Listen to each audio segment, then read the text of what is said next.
주시는 말씀은 시편 43편입니다. 시편 43편입니다. 가능하신 분들은 하나님을 경외하는 마음으로 자리에서 일어나셔서 함께 하나님 말씀 읽도록 하겠습니다.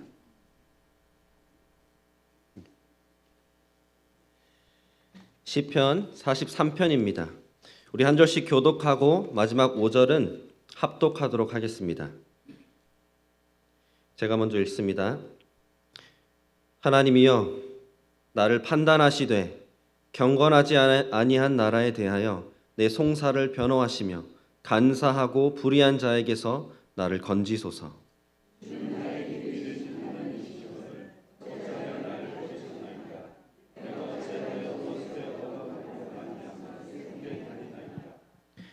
주의 빛과 주의 진리를 보내시어 나를 인도하시고 주의 거룩한 산과 주께서 계시는 곳에 이르게 하소서.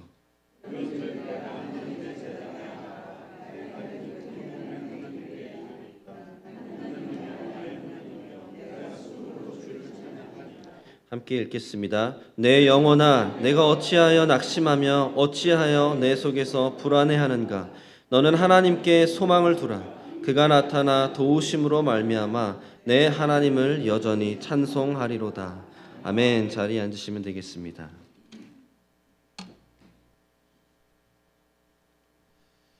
우리 모두는 행복하기 원합니다.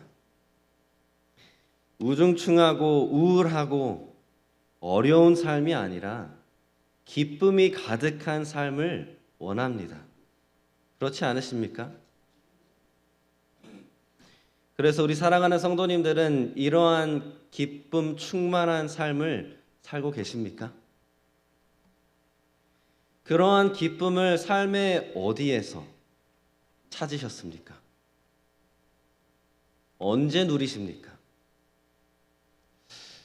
자녀들의 옛날 아기적 사진, 손주들의 귀여운 동영상, 이런 것들을 보면 기쁘지요. 우리가 좋아하는 취미 생활을 하고 그토록 필요했던 원했던 것을 사게 되면 참으로 기쁩니다. 그런데 우리가 잘 알다시피 그러한 기쁨들은 오래가지 않습니다. 좋은 골프채를 사는 것, 차를 사는 것, 집을 사는 것, 한순간입니다. 그런데 동시에 이 땅 가운데 살아가면서 우리의 기쁨을 앗아가는 것들도 있지 않습니까? 우리의 기쁨은 빨리 없어지는 동시에 우리의 기쁨을 앗아가는 일들이 많습니다. 최근에도 이 미국 사회에서만 해도 가슴 아픈 일들이 많이 일어났죠. 몇 주 전에는 교회에서 만나는 기독학교에 총기 사건이 발생했습니다. 그래서 9살 학생 3명이나 그 자리에서 죽었습니다. 며칠 전엔 켄터키에서 은행 직원이 잘렸다고 화가 나서 또 들어가서 동료들을 죽였습니다. 사회적으로 또 전 세계적으로 전쟁이 있고 기근이 있고 핍박이 있습니다. 우리의 삶 가운데에도 크고 작은 어려움들 때문에 우리는 마치 기쁨은커녕 슬픔에 푹 잠겨서 살아가는 것만 같은 때가 있습니다. 기나긴 역경의 시간인 것 같고 고난인 것 같고 끝이 보이지 않을 것만 같은 그러한 상황에 계셔보시지 않으셨습니까? 오늘 본문 1절과 2절을 보면 이 시편 기자의 상황도 녹록치 않은 것 같습니다. 간사하고 불의한 원수의 손아귀에 있다 말합니다. 그 원수의 억압으로 말미암아 슬프다 말합니다. 그런데 그럼에도 불구하고 이 시편 기자는 확신하며 고백하는 것이 있습니다. 그것이 무엇입니까? 나의 큰 기쁨에 하나님께 이르리이다. 하나님이여, 나의 하나님이여, 내가 수금으로 주를 찬양하리이다 하고 고백합니다. 이 상황이 녹록치 않음에도 불구하고 기뻐할 수 없을 것만 상황에도 불구하고 확신합니다. 나의 기쁨이 되는 모든 것들과 비교했을 때, 아니 이 세상에서 기쁨을 앗아가는 모든 상황에도 불구하고 God, my exceeding joy 이라고 고백합니다. 참 멋있는 표현 아닙니까? God, my exceeding, 넘치는 큰 기쁨. 사랑하는 성도 여러분, 맞습니다. 하나님은 우리의 넘치는 기쁨이십니다. 하지만 우리 사랑하는 성도님들은 우리는 정말로 그렇게 느끼고 있습니까? 정말로 어떠한 상황 가운데서도 이렇게 고백하실 수 있으십니까? 하나님이 내 영혼에 넘치는 기쁨이십니다. 어떻게 이것이 가능할까요? 우리가 함께 읽은 오늘 이 시편 43편 본문은 그것이 어떻게 가능한지 알려줍니다. 어떻게 그러한 고백이 나오기까지 어떠한 여정을 가야 하는지 알려주고 있습니다. 우리가 왜 하나님을 참으로 기뻐하기 때문에 자연스럽게 예배로 주님을 찬양합니다 라는 이 고백이 터져 나올 수 있는지 알려줍니다. 그래서 오늘 함께 이 말씀을 보면서 우리 각자의 삶 가운데에 더 나아가서 이렇게 함께 모인 우리 교회가 진심으로 하나님이 나의 기쁨이십니다 라고 고백할 수 있게 되기를 간절히 소망합니다. 그래서 우리가 우리의 기쁨으로 넘치는 기쁨으로 하나님을 영화롭게 하는 우리의 삶이 되고 또 우리 교회의 예배와 모습이 되기를 간절히 소망합니다. 아멘. 우리가 어떻게 하면 이 넘치는 기쁨이 되신 하나님을 그렇게 누립니까? 첫 번째, 본문 3절에 보면 먼저 하나님의 빛과 진리로 다시 하나님께 인도함을 받아야 합니다. 하나님의 빛과 진리로 다시 하나님께 인도함을 받아야 합니다. 제가 본문 3절 읽겠습니다. 주의 빛과 주의 진리를 보내시어 나를 인도하시고 라고 말합니다. 이 시편 43편은 사실 시편 42편과 한 시편으로 읽어져야 합니다. 성경이 있으신 분들은 다시 펴서 한번 보시면 좋겠습니다. 이 성경책을 보시면 우리 본문 5절이 무엇이죠? 내 영혼아 내가 어찌하여 낙심하며 어찌하여 내 속에서 불안해하는가? 너는 하나님께 소망을 두라. 그가 나타나 도우심으로 말미암아 내 하나님을 여전히 찬송하리로다 하는 이 5절의 고백이 있죠. 이것만 보아도 지금 이 시편 기자의 상황은 바뀌지 않았습니다. 계속해서 영혼이 씨름하고 있습니다. 그런데 이 구절이 42편에 보면 두 번이나 등장하는 것을 볼 수 있습니다. 42편 5절에도 나와 있고요. 42편 11절에도 나와 있습니다. 내 영혼아 네가 어찌하여 낙심하느냐 불안해하느냐. 우리가 이것을 통해 알 수 있는 것은 이 반복된 구절을 기준으로 시편 42편과 43편 전체가 세 개의 섹션이다. 한 책인데 세 개의 섹션을 갖고 있는 것이다 라는 것을 알 수 있습니다. 이것이 중요한 이유는 우리가 성경책을 보았을 때 시편 43편에는 우리가 소위 말하는 이 소제목 슈퍼스크립트가 없죠. 그런데 42편에 보면 우리에게 이 배경을 설명해 줄 수 있는 그 소제목이 있는 것을 볼 수 있습니다. 이렇게 나와 있죠. 고라 자손의 마스길 인도자를 따라 부르는 노래이다.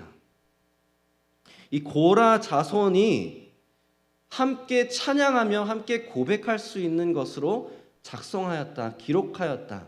그런데 42편 전체와 우리가 오늘 43편 1절과 2절을 통해서 읽으면 이들의 배경이 어떠한 상황인지 어림잡을 수 있습니다. 정확한 역사적 배경은 알 수 없지만 이들은 지금, 이스라엘 백성은 지금 어떠한 연여가 되었든지 간에 원수의 손으로 인해서 하나님과 분리가 된 상황입니다. 하나님이 임재하신 성전이 있는 예루살렘에서 떨어져 나와 버린 것입니다. 그래서 42편 1절에서 5절까지 보면 내 영혼이 주를 찾기에 갈급합니다. 주님께 돌아가고 싶습니다. 라고 말하고 또 6절에서 11절까지는 하나님 왜 나를 잊으셨습니까? 왜 나를 버리셨습니까? 라고까지 고백하는 것을 볼 수 있습니다. 더 이상 육안으로는 하나님의 전을 볼 수 없고 나아가서 그 전에 나아가서 하나님께 예배할 수 없는 상황인 것입니다.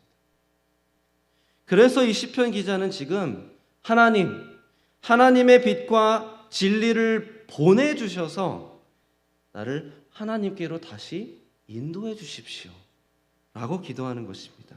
하나님, 우리를 회복해서 하나님 앞에 나아올 수 있게 해주십시오 라고 지금 기도하는 것입니다. 우리 모두가 팬데믹을 공통적으로 겪었습니다만 우리는 다 개인적으로 또 교회로서 이렇게 하나님과 멀리 떨어진 것만 같은 그러한 때를 지나지 않았습니까? 사고로 아니면 질병으로 사랑하는 사람을 잃습니다. 형제 자매 같았던 교회 식구와 오해와 상처로 인해서 관계가 무너져 버립니다. 이민 생활하면서 말할 것도 없이 재정적인 어려움이 있었고 법적인 어려움들이 있었습니다. 이러한 상황 가운데에 들어가면 이 상황이 너무 커 보이고 우리를 집어삼킨 이 어둠이 너무 칠흑 같아서 하나님을 보기가 어려운 때가 있습니다. 하나님께 시선을 고정하기가 어려운 때가 있지 않습니까? 저만 경험해 봤나요? 정말 메말라가는 광야 한가운데에 있는 것 같고 끝이 보이지 않는 길고 어두운 터널을 지나가는 것만 같습니다. 그럴 때일수록 이러한 상황 가운데 있는 이 시편 기자는 그래서 이렇게 기도한 것입니다. 주의 빛과 진리를 보내주셔서 내가 그것을 보아서 하나님께로 다시 돌아올 수 있게 해주십시오. 이것은 정말 놀라운 믿음의 기도이고 처절한 고백입니다. 하나님, 제 스스로는 이 상황을 어떻게 바꿀 수도 없고 하나님께 갈 수가 없습니다. 한 치 앞도 보이지 않습니다. 그러니까 하나님이 인도해 주십시오. 그런데 사랑하는 성도 여러분, 하나님께서는 어떠한 폭풍이 와도 어떠한 어두움이 집어삼켰을지라도 우리를 가리우고 있는 모든 것을 뚫어버리고 찬란하게 빛나는 빛과 진리를 우리에게 이미 보내주신 것 아십니까? 그게 누구인지 아십니까? 예수 그리스도이십니다. 요한복음 1장을 보면 이렇게 나와 있죠. 태초에 말씀이 계시니라. 이 말씀이 하나님과 함께 계셨으니 이 말씀은 곧 하나님이시니라. 그가 태초에 하나님과 함께 계셨고 만물이 그로 말미암아 지은 바 되었으니 지은 것이 하나도 그가 없이는 된 것이 없느니라. 그 안에 생명이 있었으니 이 생명은 사람들의 빛이라.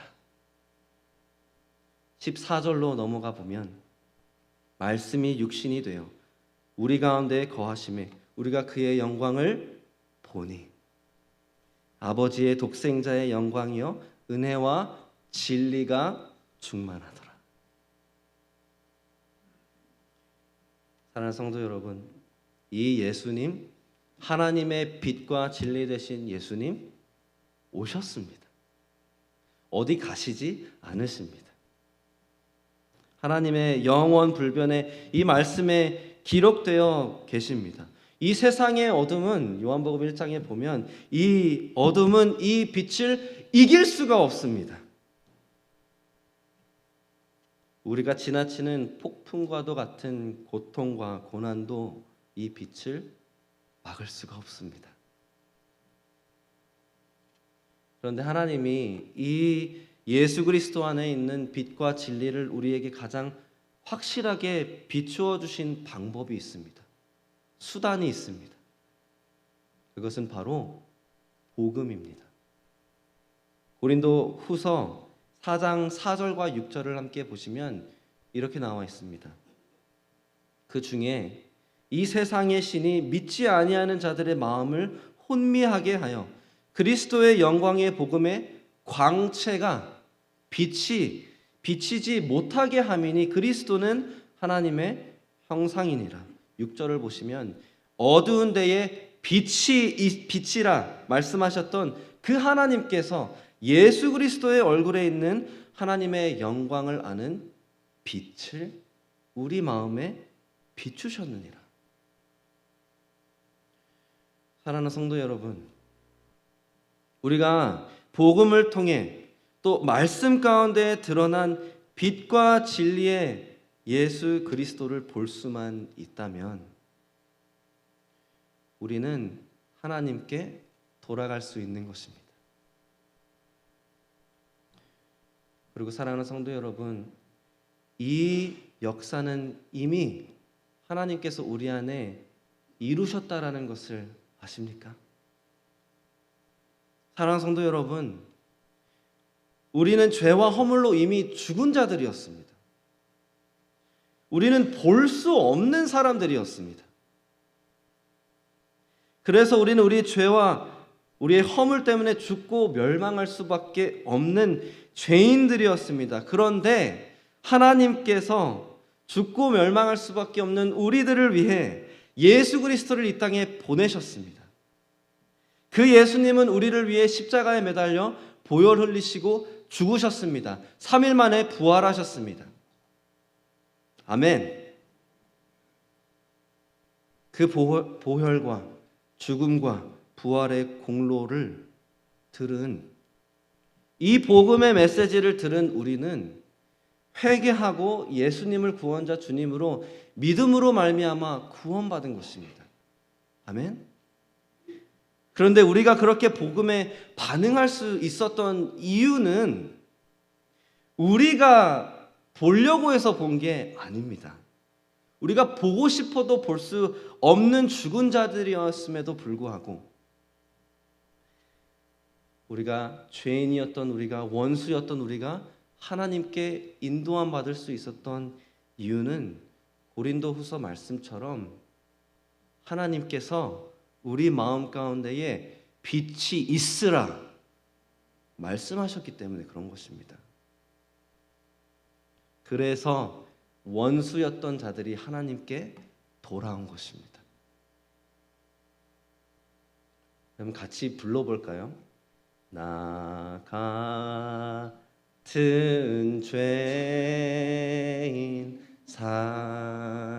살리신 주 은혜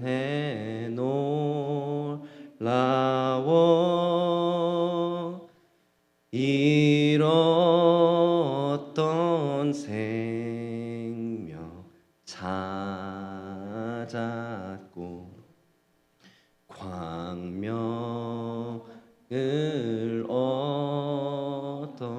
얻었네.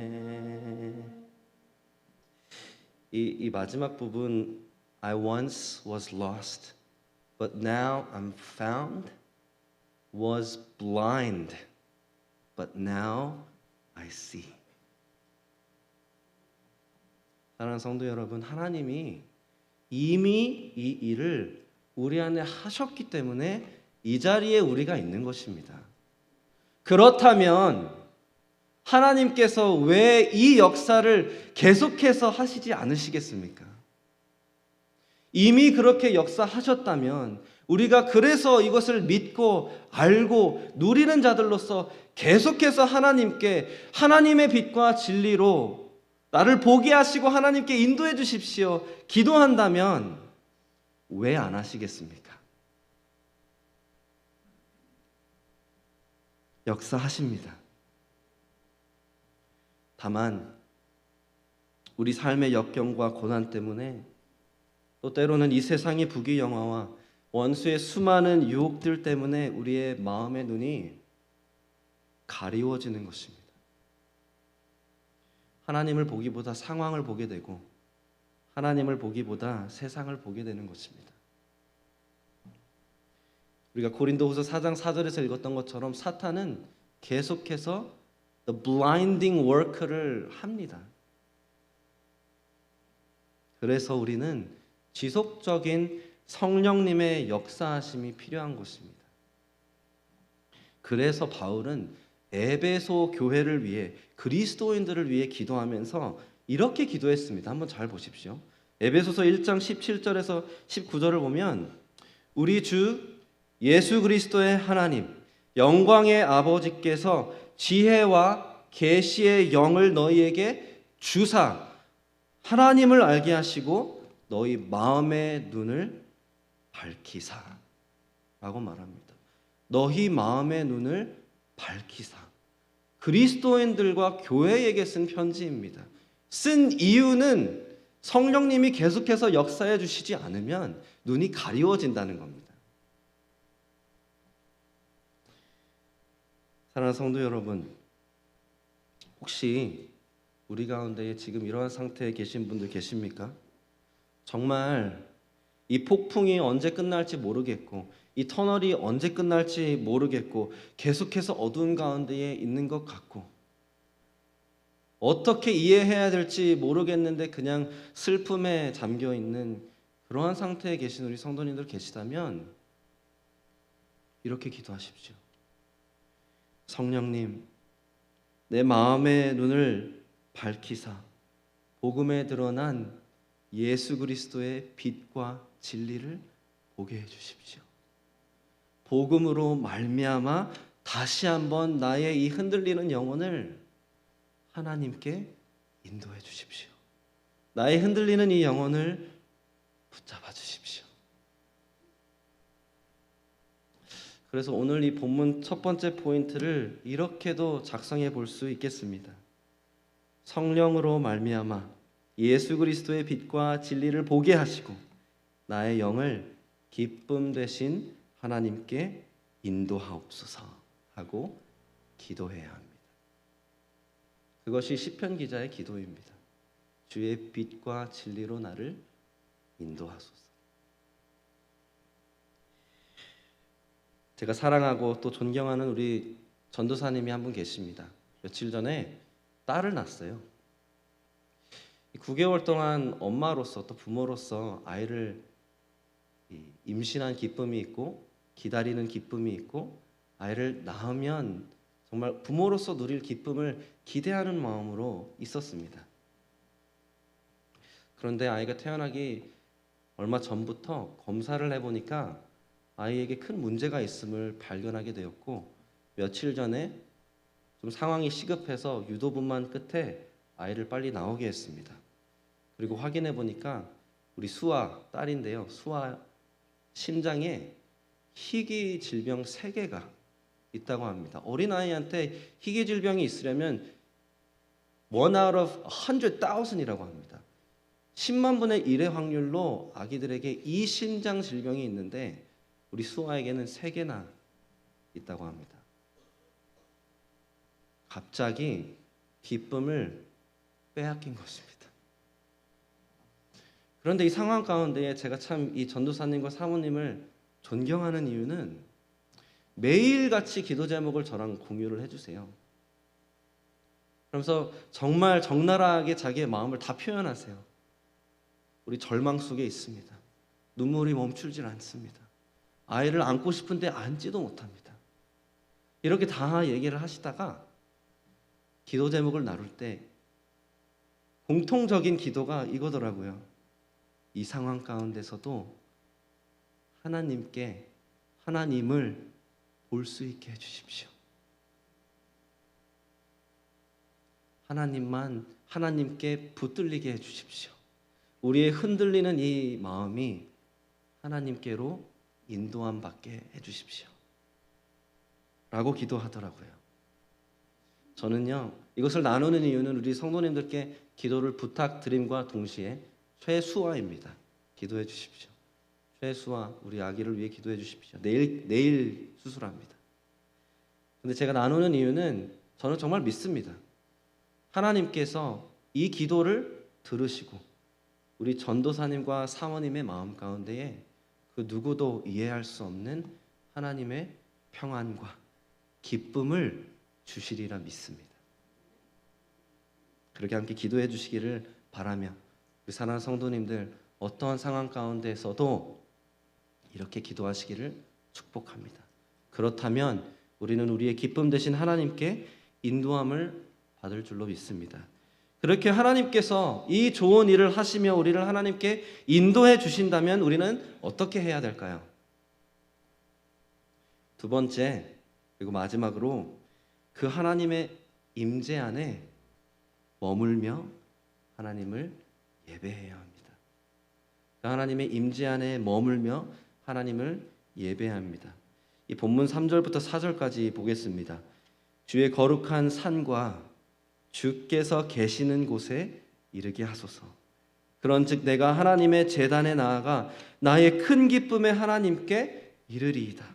하나님이여, 나의 하나님이여, 내가 수금으로 주를 찬양하리이다. 시편 기자는 먼저 이 하나님의 임재 가운데에 들어가도록 구합니다. 분리되어 있는 상황이기 때문에 그렇죠.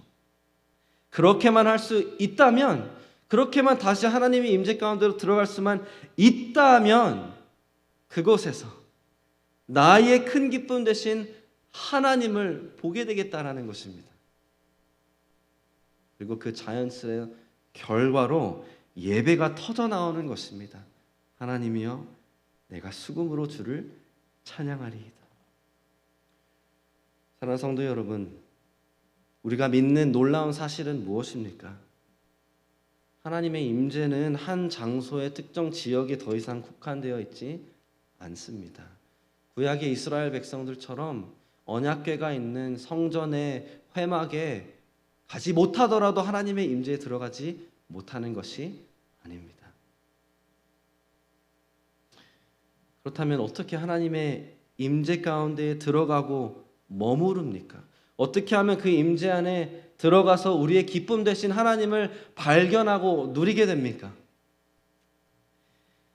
우리 요한복음 15장에 보면 제가 5절과 10절을 읽도록 하겠습니다.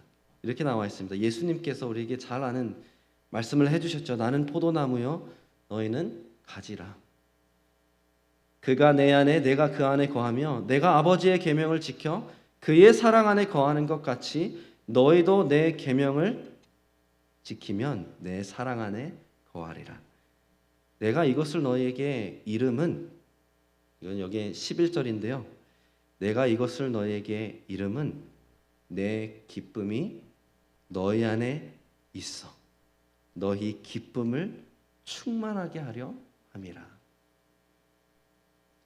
예수님께서 무엇을 말씀하셨습니까? 아버지 안에 거하시는 예수님이 이제는 가지된 우리에게 말씀하십니다. 내가 아버지의 말씀을 지킴으로 그 아버지의 사랑 안에 거했던 것처럼 너희도 이 말씀을 지켜 나의 사랑 안에 거하라. 내 안에 딱 달라붙어 있어라. 내 안에 붙어 있으면 아버지 안에 거하는 것입니다. 예수 그리스도 아들에게 붙어 있으면 그 안에 거하면 아버지 안에 거하는 것입니다.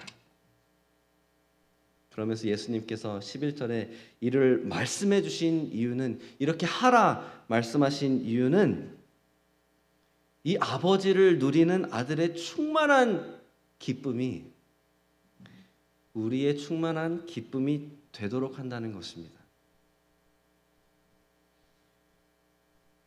말씀을 통해서 하나님 임재를 누리는 것입니다. 말씀으로 하나님께 나가는 것입니다. 말씀을 읽고 순종하면 그 가운데의 복음을, 예수 그리스도를 보고 경험하게 됩니다. 말씀을 읽고 순종하면 그 말씀 가운데에 드러나신 하나님을 보게 되고 하나님의 역사하심을 보게 되는 것입니다.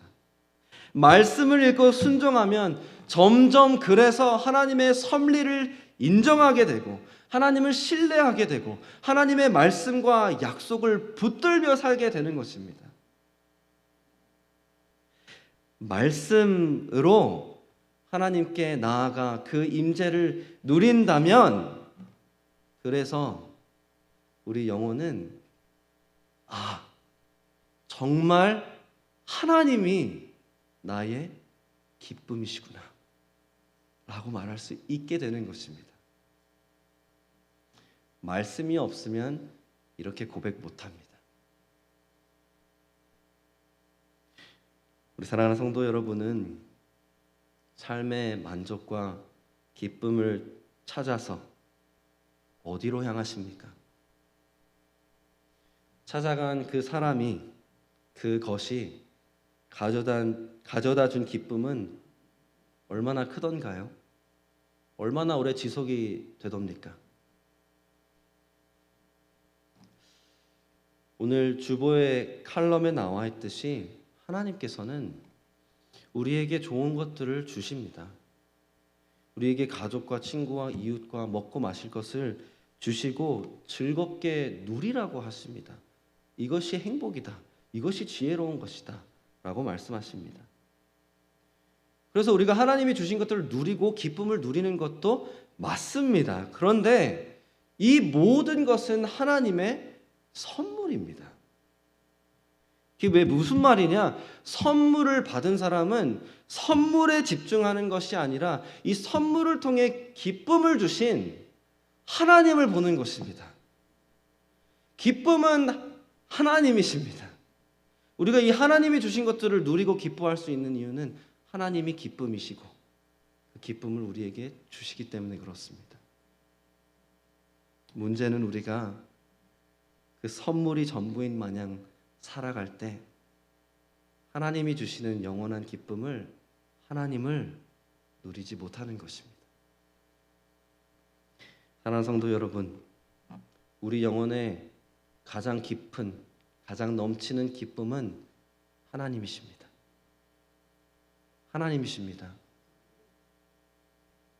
정말로 최고의 기쁨으로 여기십니까? 누리길 원하십니까? 그렇다면 하나님 앞에 나아가십시오. 어떠한 상황 가운데서도 내가 이곳에 머무르지 않고 내게 주신 이 복음을 기억하며 예수 그리스도를 기억하며 내가 하나님께 돌아가겠다. 결단하십시오. 결단하시고 기도하심으로 하나님 보여주십시오 하고 이 말씀 피십시오. 다른 방법이 있는 것이 아닙니다. 기도, 말씀입니다.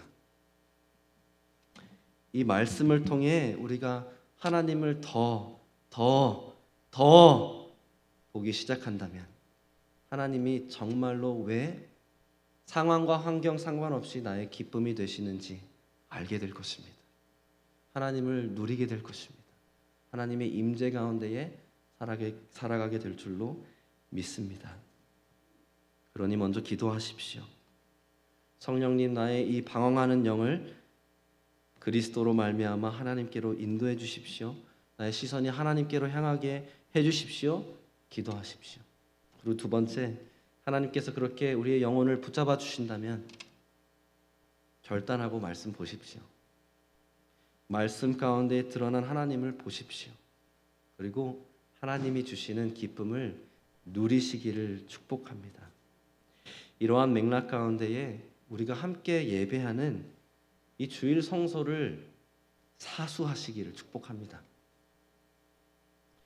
교회에 나와야만 하나님의 임재를 누린다 말씀드리는 것은 아닙니다.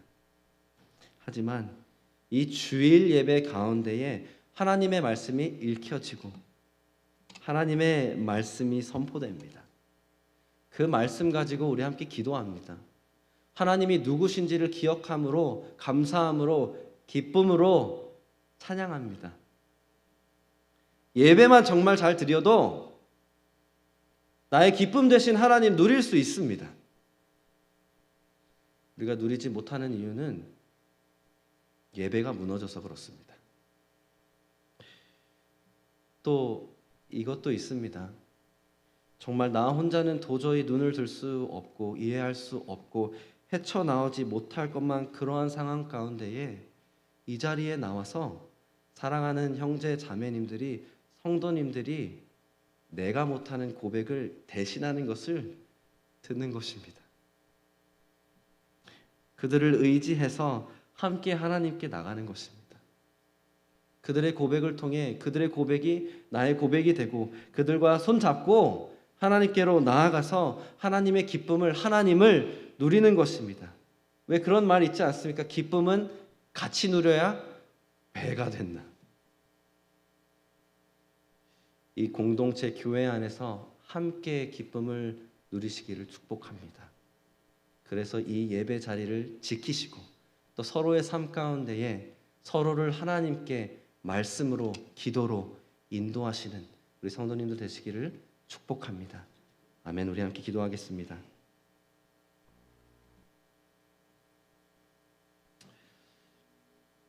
우리 이 시간 함께 이렇게 기도하겠습니다. 하나님, 참으로 이 고백이 우리의 고백 될 수 있게 해주십시오.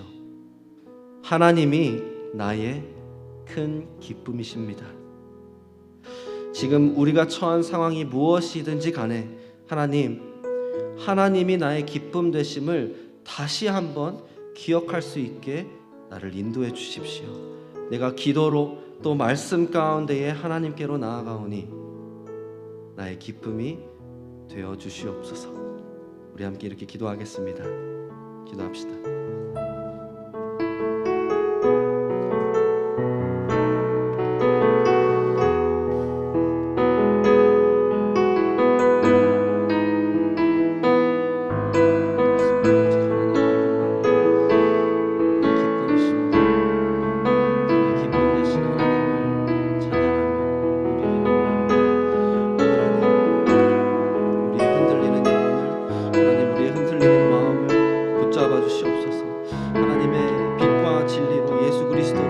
복음으로 말미암아 우리를 다시 한번 하나님께 인도해 주시고 우리가 하나님께 나아갔을 때 그 임재 가운데 깊숙이 들어가며 말씀 가운데 드러나신 하나님을 바라보며 누리며 그 기쁨을 누리게 하여 주시옵소서.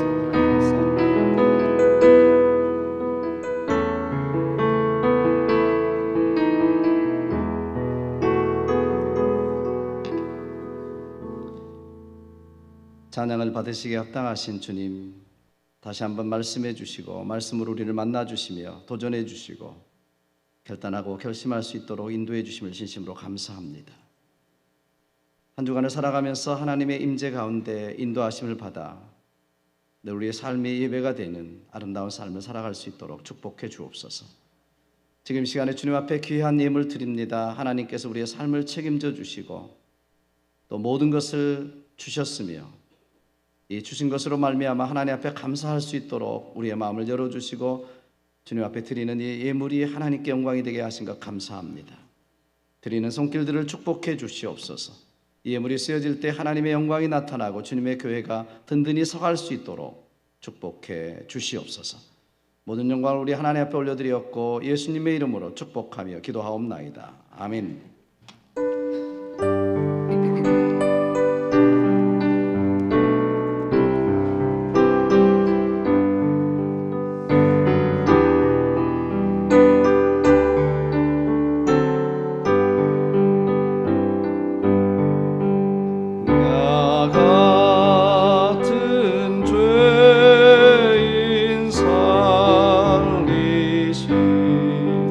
주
영원히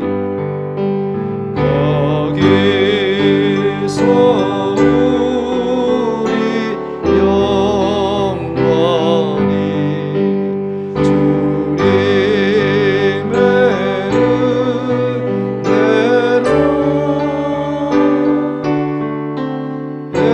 해처럼 밝게 살면서 주 찬양하리라.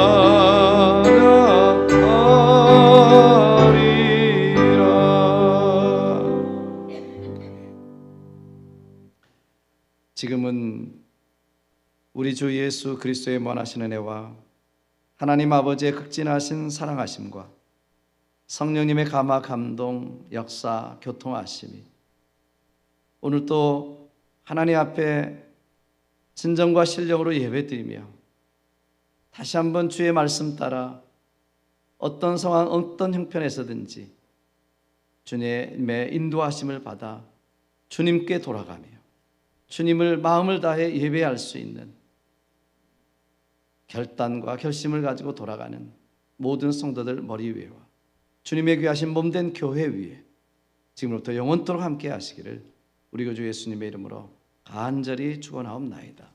아멘.